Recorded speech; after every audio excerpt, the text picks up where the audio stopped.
Hi hello नमस्कार, स्वागत आहे तुमचं आपल्या यूट्यूब चॅनलवर। तर आज मी बनवणार आहे हिरव्या मिरच्या टाकून पिठलं। तर चला मग पिठल्यासाठी काय काय साहित्य लागणार आहे ते बघूया। सगळ्यात पहिलं बारीक चिरलेला एक कांदा घेतलेला आहे, मिरच्या घेतलेत आणि कोथिंबीर।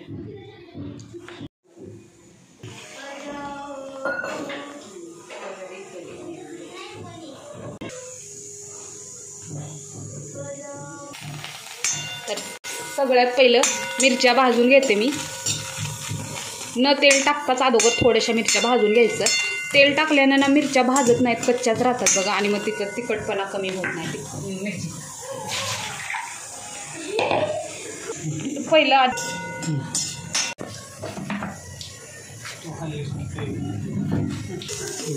तर अर्ध्या आपल्या मिरच्या भाजलेल्या आहेत। आता याला मी थोडंसं तेल घालून घेते।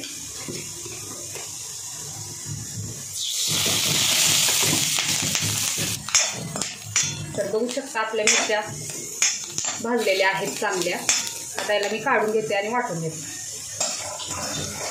तर बघा मिरच्या थंड झाल्या, आता मी याला ना काढून घेते हलवून। काय ठेचा वाटायचा का? हो, हिरव्या मिरच्याचं पिठलं करायचं। हां, तर आता याच्यामध्ये लसूण घालून घेते आणि थोडीशी कोथिंबीर, थोडेसे जिरे आणि चवीनुसार मीठ टाकून घेते। तर आता कढई ठेवली गरम करायला। तर आता यामध्ये ना 2 ते 2.5 चमचे तेल घालते।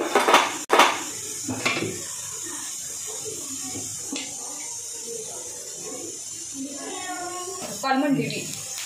तर आता याच्यामध्ये अर्धा चमचा जिरे चांगले तळले की अर्धा चमचा मोहरी।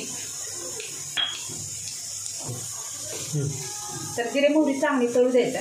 त्यानंतर थोडासा कढीपत्ता घालते।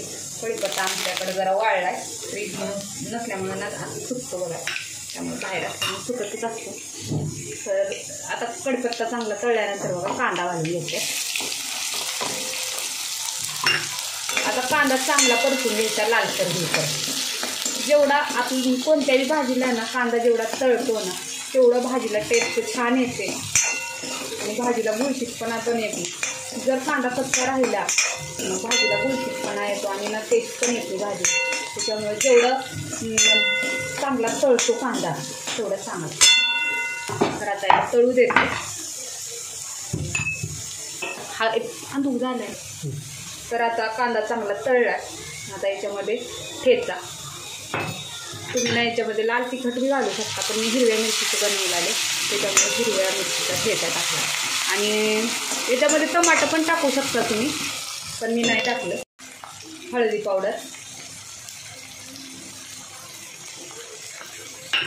आता चांगलं परतून घ्यायचं।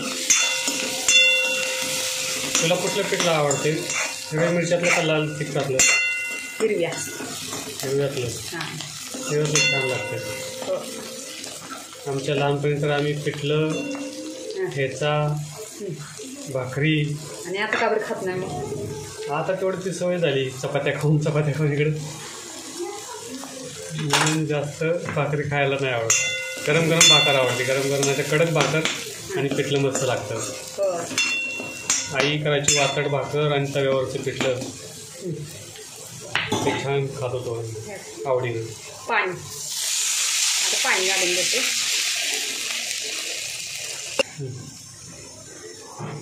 चवीनुसार मीठ बघून टाकायचं। ह्याच्यामध्ये बी मीठ होतं त्याच्यामुळे ना कमीच टाकायचं। बघा पाण्याला उकळी आली। आता पाणी सळसळ पाणी उकळल्याशिवाय याच्यामध्ये बेसन टाकायचं नाही।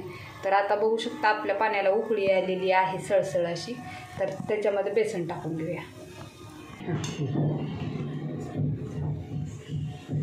तर आता थोडं थोडं करून बेसन टाकून घेते। तुम्ही याला ना बेसनाला काढून बी टाकू शकता, गाठी होत नाहीत तसं बी, पण ना पिठलं असं घोटूनच केलेलं छान लागतं बघा, त्याच्यामुळे मी असंच करते पिठलं। असं केल्याने थोड्या थोड्या गाठी होतात, पण ते छान लागतात.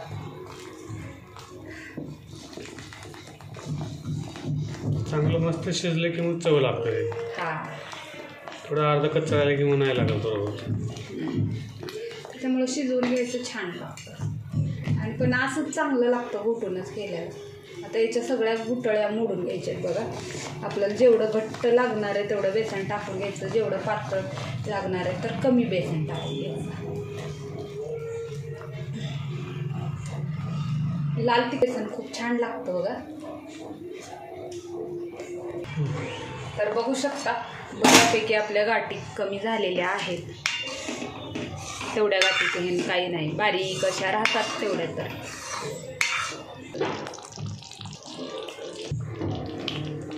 तर बघू शकता आता याच्यावर ताट झाकून शिजायला ठेवायचं. 1-10 मिनटं चांगलं शिजू द्यायचं बेसन.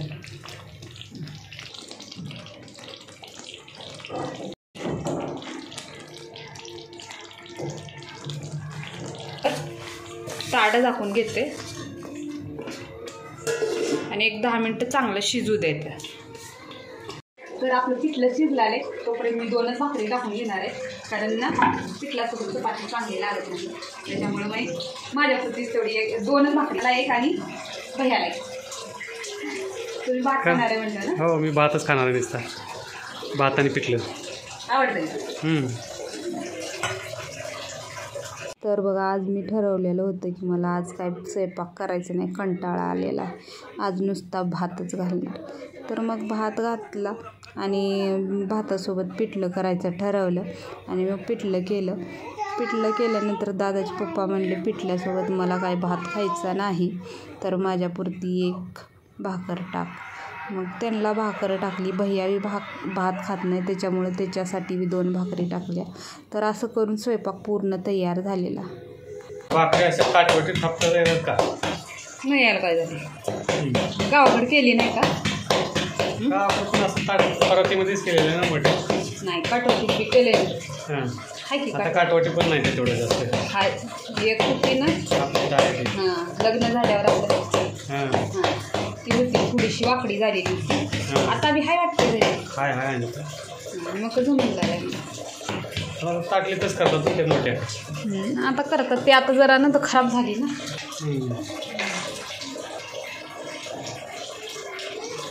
चुलीवरच्या भाकरी ते भाकरी चुलीवरच्या छान लागतात भाकरी. चुलीवरचं वेगळं आणि गॅसवरचं वेगळंच असणार ना सगळं. गॅसवरच्याला चव येत नाही तेवढी चुलीवरच्याला चव येते. तर बघा, आज माझ्यासोबत ना मी ठरवले होते एक आणि झालं एक. असंच तुमच्यासोबतही होतं का? कमेंट करून नक्की सांगा. तर इथं मी भाकरी करून घेते. बघितलं होतं 1-10 मिनटं झालेले आहेत. आता उघडून बघूया पिठलं शिजलं आहे का. तर बघू शकता आपलं पिठलं किती मस्त झालेलं आहे आणि छान शिजलं आहे बघा. तेल सुटायला लागलं याला. आता याच्यावरून ना कोथिंबीर टाकून घेतो मी.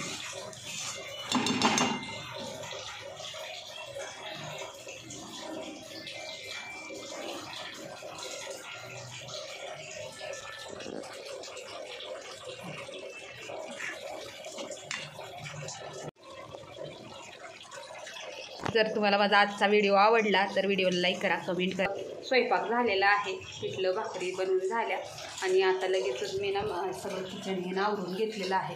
कारण ना जेवण केलं की मग काहीच करू वाटत नाही बघा काम. तर आळस येतो, मग लगेच झोपावं. जेवण केलं की लगेचच थंडी वाजायला लागली, त्याच्यामुळं काहीच करू वाटत नाही जेवढ्या. मग जेवण झालं की 2-3 ताटं असतात तेवढंच ठेवायला येते. त्याच्यामुळे ना सगळं आवरून ठेवलेलं आहे. तर आता जेवण करून घेतो आम्ही.